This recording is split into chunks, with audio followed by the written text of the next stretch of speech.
नमस्कार, आपलं स्वागत आहे कूल किचन मध्ये। आज आपण बघणार आहोत कैरी आणि कांद्याची कढी। चला तर मग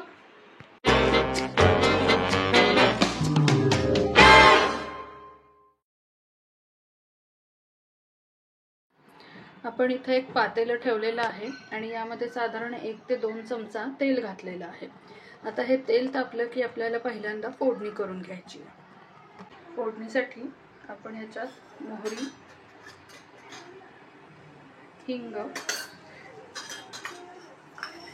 आणि मेथ्या घालणार आहोत। आपण जशी कढीची साधारणपणे फोडणी करतो त्याच प्रकारे करायची आहे। त्याचबरोबर थोडासा कढीपाला घालायचा आहे। आता आपल्याला फोडणीत घालायचे आहेत छोटे कांदे।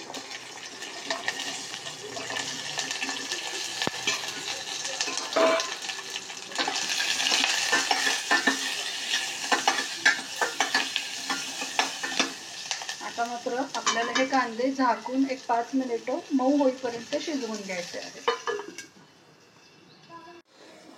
तोपर्यंत कांदे शिजेपर्यंत आपण एक मिक्सरचं भांडं घेऊयात आणि यामध्ये जिरं, हिरवी मिरची आणि आलं वाटून घ्यायचं। आता हे वाटलेलं जिरं, मिरची आणि आलं जे आहे ते तुम्ही हवं असेल तर फोडणीत सुद्धा घालू शकता, पण मी हे कढीला नंतर लावणार आहे म्हणून मी हे नंतर घालते।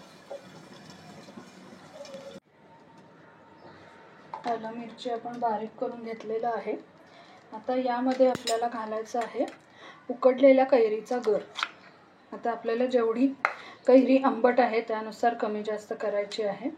साधारण मी आता इथे एक मोठा चमचा कैरीचा गर घेते, कारण कैरी माझी बऱ्यापैकी आंबट आहे। त्याचबरोबर आपल्याला बेसन घालायचं आहे। जसं आपण ताकाच्या कढीला बेसन घालतो दाटपणा येण्यासाठी, त्याच प्रकारे आपल्याला इथे साधारण 1 चमचा बेसन घ्यायचं आहे। आणि त्याचबरोबर आपल्याला यामध्ये घालायचं आहे गूळ।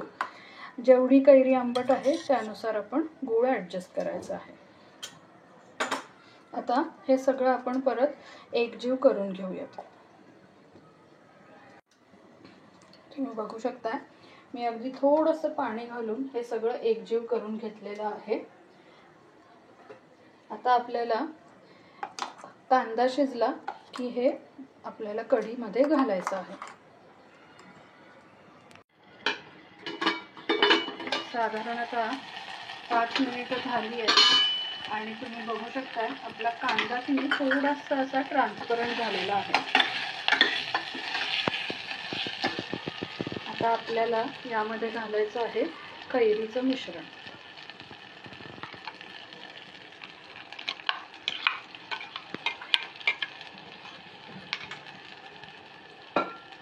या मिश्रणाबरोबरच आपल्याला पाणी घालायचं आहे। आता आपल्याला कढी साधारण जेवढी पातळ लागणार आहे त्यानुसार पाणी घालायचं आहे। आणि आता आपण यामध्ये मीठ आणि हळद घालणार आहोत। हळद आपण फोडणीत घातलेली नव्हती, तुम्ही घातलेली असली तरी चालेल, पण मी घातली नव्हती। आता मी हळद घालणार आहे। कैरी हा आंबट पदार्थ आहे त्यामुळे ह्याला मीठ जरा जास्ती लागतं, त्यामुळे तुम्ही तुमच्या अंदाजाने जसं मीठ आवडत असेल त्यानुसार कमी जास्त करून घातलं तरी चालेल।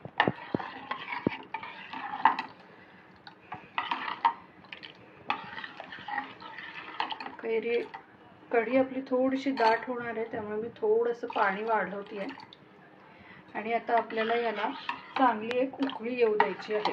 पूर्ण उकळली आपली कढी की खायला तयार आहे। याला एक उकळी येऊ द्यायची। तुम्ही बघू शकता आता कढी आपली छान उकळायला लागलेली आहे आणि कढीला रंग सुद्धा बघा किती सुंदर आलेला आहे। तुम्हाला जर दाट कढी आवडत असेल तर तुम्ही पाणी थोडंसं कमी घाला, पण आमच्याकडे अशी आवडते म्हणून मी पाणी जरा व्यवस्थित घातलेलं आहे। आता कढी उकळलेली आहे, आपल्याला गॅस बंद करायचा आहे आणि ह्याच्यावर थोडीशी कोथिंबीर घालायची आहे आणि ही कढी आता सर्व करायला एकदम तयार आहे।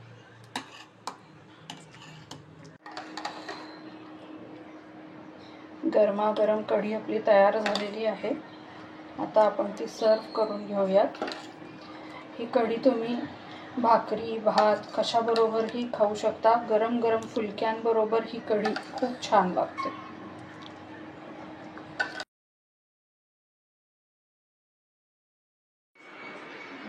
चला तर मग गरमागरम कढी भात खायला येताय, या तुम्ही पण.